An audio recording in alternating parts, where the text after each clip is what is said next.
ہمارے دوسرے مقرر خصوصی ہیں مفتی ندیم احمد صاحب. آپ جیسا ہم نے اس سے پہلے بیان کیا انٹرنیشنل فاؤنڈیشن کے ڈائریکٹر ہیں, درجنوں کتاب کے آپ مصنف ہیں. ہم بڑے ادب کے ساتھ دعوت دیتے ہیں کہ تشریف لائیں اور سامعین کو مستفید فرمائیں. آپ کا عنوان ہے صحت اور فرصت کے لمحات, یہ اللہ کی بہت بڑی نعمت ہے. مفتی ندیم احمد صاحب.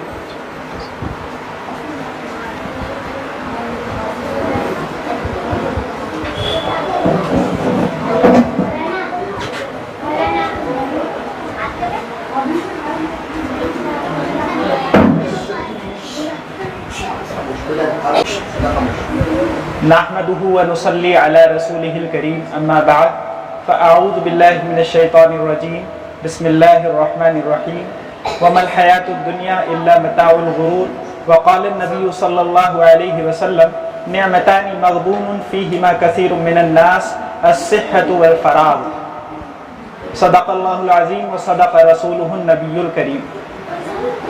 پہلے تو میں بہت شکر گزار ہوں اس فاؤنڈیشن کا, مولانا عمر صاحب کا, حضرت مفتی ابوالکلام صاحب کا, جن حضرات نے مجھے یہ موقع دیا کہ ان معصوم بچوں کے درمیان بیٹھ کر کچھ دین کی بات کر سکوں. آپ سے میں درخواست کروں گا ماں عمر صاحب, آپ ایک چیز ضرور یہ کیجئے کہ جو بچے یہاں ہوتے ہیں اور جن کی پیشکش ہوتی ہے کچھ, تو ان کے اوپر لازم کیجئے کہ ان کے والد صاحب یا ان کا کوئی بھائی بھی ضرور آئے ساتھ.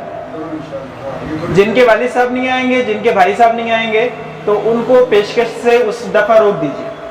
انشاءاللہ ایک پر ایک فری آئے گا پھر, اور اس کے ذریعے سے انشاءاللہ بات گھر میں بھی جائے گی دین کی, اور انشاءاللہ آپ کو اتنا کنٹرول کرنے کی ضرورت بھی پیش نہیں آئے گی, وہ خود ہی کر لیں گے انشاءاللہ. یہ میری ایک تجویز ہے, اس پر ضرور غور کیجیے. مجھے عنوان دیا گیا ہے اللہ کے نبی صلی اللہ علیہ وسلم کی جو مختصر سی چھوٹی سی ایک حدیث ہے کہ نعمتانی مغبون فیہما کثیر من الناس, کہ دو نعمتیں ایسی ہیں اللہ کے نبی صلی اللہ علیہ وسلم نے ارشاد فرمایا کہ ان میں اکثر لوگ مغبون ہیں, یعنی دھوکے میں پڑے ہوئے ہیں. اور وہ کیا چیزیں ہیں؟ الصحت والفراغ, ایک تو صحت اور ایک فراغ. مغبون کسے کہتے ہیں؟ مغبون کہتے ہیں ایسے دھوکے میں پڑے ہوئے کو کہ جیسے کوئی تاجر ہو اور وہ اپنی چیز کو کم قیمت میں بیچ دے, ہے تو وہ 1000 روپے کی, اور کوئی اس کو ہمارے زمانے میں کہا جاتا ہے کہ کوئی اسے ایڑا بنا جائے اور وہ اس کو 500 میں خرید کے لے جائے اس سے, تو وہ تاجر کیا ہوا؟ وہ مغبون ہے, یعنی اس نے اپنی چیز کو کم قیمت میں بیچ دیا, نقصان اٹھایا. تو اللہ کے نبی صلی اللہ علیہ وسلم فرماتے ہیں کہ بہت سارے لوگ, بلکہ زیادہ تر لوگ ایسے ہیں کہ جو ان دو چیزوں میں نقصان اٹھاتے ہیں. کس میں؟ ایک تو صحت میں اور ایک فراغ میں, یعنی وقت میں. ایک مطلب تو یہ ہوتا ہے کہ اپنی چیز کو کم داموں میں بیچتے, قیمت تو زیادہ ہے لیکن آپ نے کم داموں میں بیچ دیا, یا کسی نے آپ کے سامنے ایسے اس کو کسی سیلس مین نے اس طرح سے اپنی چیز پیش کی آپ کے سامنے کہ وہ 500 کی چیز آپ کو شینڈی لگا کے 1000 میں بیچ دی. اسے بھی کہتے ہیں مغبون, کہ اس نے اپنی چیز آپ کو زیادہ قیمت میں بیچ دی. اس میں بھی کیا ہوا؟ آپ کا نقصان ہوا. اب ہمیں اسی کو سمجھنا ہے کہ اللہ کے نبی صلی اللہ علیہ وسلم نے ان دو چیزوں کے بارے میں ایسا کیوں کہا. تو اب اس لیے ایسا کہا کہ ایک چیز ہے صحت اور ایک چیز ہے فراغ. صحت اور فراغت یہ دو ایسی بڑی نعمتیں ہیں کہ جس انسان کے پاس یہ دو چیزیں ہیں کہ گویا کہ اس کو دنیا کی تمام چیزیں میسر ہیں. اس لیے کہ کبھی ایسا ہوتا ہے کہ صحت تو ہے لیکن وقت نہیں ہے, اور کبھی ایسا ہوتا ہے کہ وقت تو ہے لیکن صحت نہیں ہے. جی چاہتا ہے کوئی کام کرنے کا لیکن آپ کی صحت ساتھ نہیں دیتی, وقت ہے یا وقت نہیں ہے اور صحت ہے, تو دونوں چیزوں میں انسان نقصان میں پڑا رہتا ہے. اور جس کو اللہ تعالیٰ دونوں چیزیں دے دیں پھر ان کا کیا معاملہ ہوتا ہے کہ ہمارے جیسے وہ کبھی اپنی غلطی کیا کرتے ہیں کہ خود اپنے ان چیزوں کو کم دام میں بیچ دیتے ہیں. جیسے ایک کمپنی آئی تھی, اب مجھے اس کا چونکہ پرچار نہیں کرنا اس لیے میں اس کا نام نہیں لے رہا, آپ سب جانتے ہیں. ایک کمپنی آئی تھی, اس نے کہا تھا کہ کر لو دنیا مٹھی میں. جب اس نے اپنا موبائل لانچ کیا تھا اور اس نے یہ کہا تھا کہ کر لو دنیا مٹھی میں, لیکن جب سے موبائل عام ہوئے, جب سے انٹرنیٹ وائی فائی وغیرہ عام ہوئے, تو ہمارے ساتھ ہوا کیا ہے کہ ہم ہو گئے ہیں موبائل کی مٹھی میں, ہم ہو گئے ہیں موبائل کی مٹھی میں. ورنہ تو یعنی یہ جو چیز ہے, یہ انسٹرومنٹ جو ہے جسے ہم موبائل کہتے ہیں, بہت فائدے کی چیز ہے, بہت مفید چیز ہے, بہت کام کی چیز ہے, بہت سارے کام آتی ہے. کمائی کے لیے بھی کام آتی ہے, پڑھائی کے لیے بھی کام آتی ہے, لوگوں سے رابطے کے لیے بھی کام آتی ہے. آپ اس میں قرآن کریم پڑھ سکتے ہیں, آپ اس میں دعا رکھ کر یاد کر سکتے ہیں, اور بھی بہت ساری چیزیں آپ کر سکتے ہیں. لیکن ہم کیا کر رہے ہیں, ہم کیا کر رہے ہیں, ہم اپنی وہ نعمت جس کو فراغ کہتے ہیں, جسے وقت کہتے ہیں, ہم اس کو اس میں ضائع کر رہے ہیں. اور زندگی کیا ہے؟ در حقیقت وقت کا نام ہی زندگی ہے.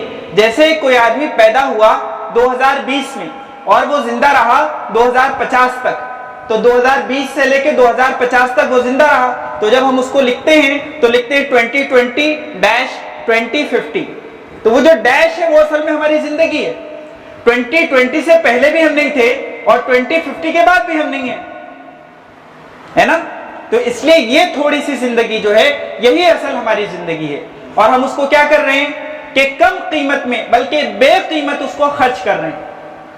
کیسے خرچ کر رہے ہیں کہ موبائل لے لیا ہاتھ میں, اب سرفنگ شروع کر دی, سوشل سائٹس پر اسکرولنگ شروع کر دی, اور بس کسی کا ڈی پی ہم چیک کر رہے ہیں, کسی کا اسٹیٹس ہم چیک کر رہے ہیں, کوئی آڈیو ہم سن رہے ہیں, کوئی ویڈیو ہم سن رہے ہیں, اور اس سے کچھ لینا دینا ہمارا ہے نہیں.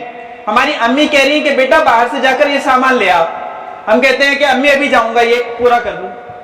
ابا کہہ رہے ہیں کہ بیٹا جا سبق پڑھنے چلا جا, کہ بس یہ پورا کر لوں پھر چلا جاؤں گا. تو ہم کیا کر رہے ہیں, ہم اپنے وقت کو بے قیمت ضائع کر رہے ہیں. یہ اللہ کے نبی صلی اللہ علیہ وسلم نے فرمایا کہ بہت سارے انسان اس غلطی میں, اس دھوکے میں پڑے ہوئے ہیں کہ وہ اپنی ان دو نعمتوں کے معاملے میں مغبون ہیں. مسلمان کو مغبون نہیں ہونا چاہیے, مغبوط ہونا چاہیے. یعنی ایسا ہونا چاہیے جس پر غبطہ کیا جائے, جس پر رشک کیا جائے کہ یہ صبح اٹھتا ہے, تہجد میں اٹھتا ہے, 4 بجے اٹھتا ہے, 5 بجے اٹھتا ہے, پھر تہجد پڑھتا ہے, پھر فجر بھی پڑھتا ہے, تلاوت بھی کرتا ہے, اپنے کام پر بھی جاتا ہے, اپنے ماں باپ کی خدمت بھی کرتا ہے, اپنے کلاس میں بھی جاتا ہے, اور اس کے بعد پھر آ کر جلدی سو جاتا ہے. سڑکوں پر نہیں پھرتا, کسی کو گالی نہیں دیتا, کسی کو مارتا پیٹتا نہیں, اس کی شکایت نہیں آتی. مسلمان کو کیسا ہونا چاہیے؟ ایسا ہونا چاہیے کہ اس کو دیکھ کر کہا جائے کہ یہ بچہ بہت اچھا ہے, یہ بچہ بہت اچھا ہے. اسے کہتے ہیں مغبوط. تو مسلمان کو مغبون نہیں ہونا چاہیے, مغبوط ہونا چاہیے. مسلمان ایسا ہونا چاہیے جس پر لوگ رشک کریں, ایڈمائر کریں, اس کی تعریف کی جائے, اس کے جیسا بننے کی کوشش کی جائے. تو مومن, ابھی حضرت مفتی صاحب نے بیان کیا کہ بچے کیا ہیں, جنت کے پھول ہیں. تو جنت کے پھولوں سے بدبو نہیں آ سکتی, جنت کے پھول گالی نہیں دے سکتے, جنت کے پھول ماں باپ کے ساتھ بدتمیزی نہیں کر سکتے, جنت کے پھول ماں باپ کی نافرمانی نہیں کر سکتے. تو ہم سب ماں باپ کی فرما برداری کریں گے انشاءاللہ.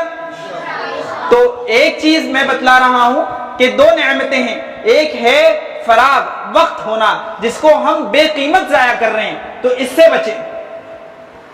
جتنی دیر آپ کی اسکول میں جاتا ہے, جتنا وقت آپ کا اسکول میں جاتا ہے, اس کے بعد ادھر ادھر نہ جائیں, اپنے گھر پر آ جائیں وقت پر.